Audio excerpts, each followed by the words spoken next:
अन्नपूर्णा संपली, पुन्हा शॉक मध्ये गेली, हेच अपेक्षित होतं ना? नाही मी मेले का जिवंत आहे हेच बघायला आला होतात ना? नाही हो आई. अहो कालपासून तुम्ही तुमच्या खोलीतून बाहेर नाही आलात. तुमची काळजी वाटत होती हो की नाही? म्हणून आपलं किती काळजी वाटत होती ते तुमच्या चेहऱ्यावरून दिसतच आहे मला. हो आणि तुम्हाला मी तुमच्यापेक्षाही जास्त चांगलं ओळखते. मला माहिती आहे तुमच्या डोक्यात काय विचार चालू आहे की आता अन्नपूर्णा मोडून पडली. पण तो विचार डोक्यातून काढून टाका. तुम्हाला दिसते त्यापेक्षा खूप कणखर आहे मी. आणि जेव्हा जवळची माणसं जीवघेणी जखम देतात तेव्हा समोरच्याला ते अधिकच मजबूत बनवतात. बरोबर आहे तुझं वहिनी, बरोबर आहे. ज्यांना खूप आपलं आपलं म्हणायचं, खूप जवळ करायचं, फार दूर कशाला जायचं. आता कमळीचंच उदाहरण घ्या. तू नाव काढू नकोस तिचं.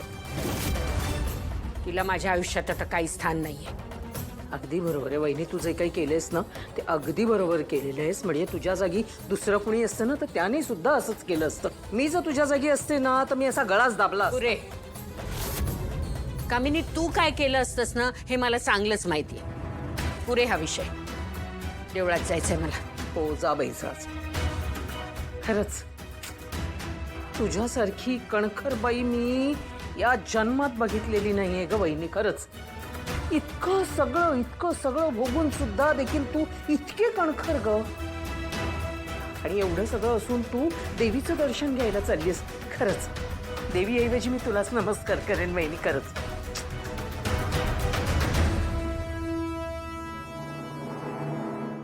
या कॉलेजमध्ये येणारा प्रत्येक स्टुडंट एक स्वप्न घेऊन येतो आणि ते स्वप्न मोडण्याचा अधिकार आपल्याला नाहीये.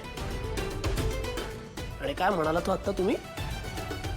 ट्रस्टी नाहीये ना मी? तुमची मनमानी करायला थांबवण्यासाठी मला ट्रस्टी असायची गरज नाही. जे मला आवडत नाही, पटत नाही त्याच्या अगेन्स्ट मी आवाज उठवणार. कळलं? ऋषी, नको तिथे आवाज उठवायला गेला तर तुमच्या नोकरीवर गदा येऊ शकते.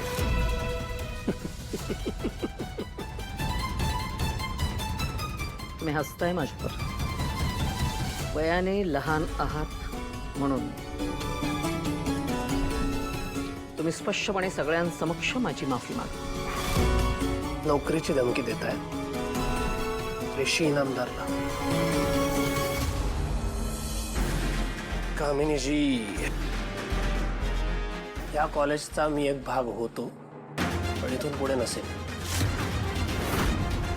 आता मलाच या कॉलेजमध्ये प्रोफेसर म्हणून राहायचं नाही. रेझिग्नेशन माझं. सोडली नोकरी. ऋषी सर जरा थांबा तुम्ही. म्हणजे एकदम असा तडकाफडकी निर्णय. ठीक आहे, मी स्वीकारलाय तुमचा राजीनामा. निघा, थांबायची आवश्यकता नाहीये. नोकरी सोडली आहे मी, स्वभाव नाही. काही झालं तरी कमळीला तुम्ही या कॉलेजमधनं काढूच शकत नाही.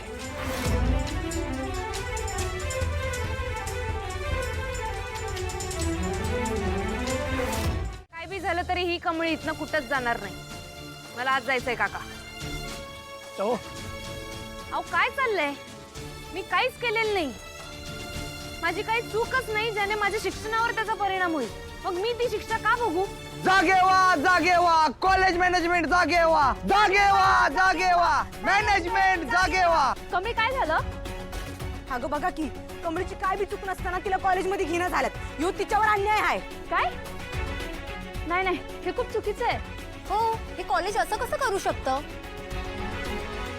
College management. Hi college management. Hi college management. Hi. अरे काय हा? काय गोंधळ आहे? काय झालंय? नाही काय काहीतरी ऐकलं मी. काय अन्याय झालाय? काय झालंय का काही?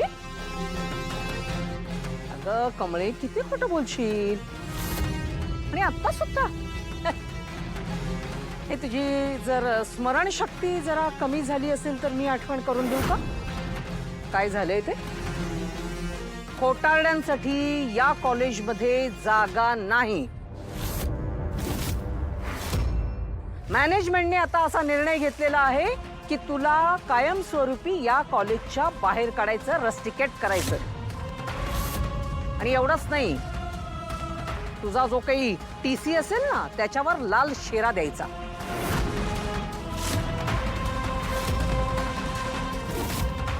जेणेकरून तुला पुढच्या कुठल्याही कॉलेजमध्ये ऍडमिशन मिळणार नाही. हो, काय चालवलंय काय तुम्ही? ऍडमिशन मिळू देणार नाही म्हणजे? एखाद्याचं करिअर असं संपवू शकत नाही तुम्ही. मॅनेजमेंट काय काय करू शकतं कल्पना नाही. नयनतारा मॅडम सांगा ना, नुकतंच रेजिग्नेशन दिलेल्या या तुमच्या चिरंजीवांना सांगा की मॅनेजमेंट काय काय करू शकतं. कॉलेजच्या आवारामध्ये गोंधळ करणं, कामकाजामध्ये अडथळा निर्माण करणं या गुन्ह्याखाली मॅनेजमेंट यांना पोलिसात देऊ शकतं की नाही? सांगा त्या.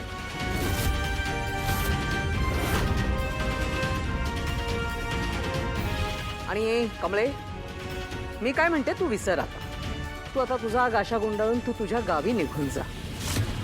अगं, गावातलं अंगण कसं असं शेणाने सारवशील, किती छान वाटेल. गाई गुरपाळ. तुझी स्वप्न आता विसर आणि निघून जा इथून. आणि जो काही आता असा हा गोंधळ घडलाय ना, तो तुमच्या उपस्थितीत घडला तर तुम्हाला आधी कमी करेन. निघा.